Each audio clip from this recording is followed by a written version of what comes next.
Nakahanda na ang mga simbahan at ilang pasyalan sa bansa para sa mga bibisita ngayong Semana Santa. Narito ang unang balita. May mga dumarayo na sa Paway Church sa Ilocos Norte. Napanatili kasi ang ganda ng lumang istruktura nito.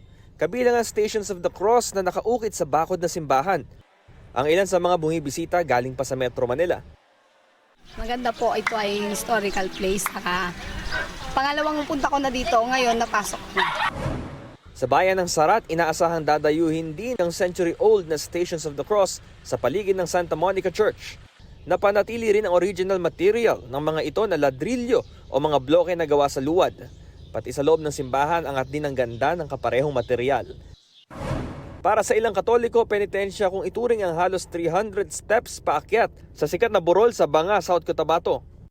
Sa tuktok, mararating ang higanteng krus na nagsisilbing last station sa daan ng krus. Nakakapawi rin ang pagod ang magandang view sa itaas. Patuloy ang paglilinis at paghahanda ng mga caretaker para sa kaligtasan ng mga bibisita. Puspusan din ang paghahanda sa Kamay ni Jesus Grotto sa Lukban, Quezon. Mula sa 4 na milyong deboto noong 2024, inaasahang madaragdagan ng 2 milyon ang bibisita ngayong taon. Simula pa noong January, nagmi-meeting na kami para sa kaayusan nito dahil 6 na milyon ay talagang hindi basta-basta. Sa alay-lakad pa lang sa Huwebes Santo, inaasahang aabot daw sa 250 milyong tao ang makikibahagi.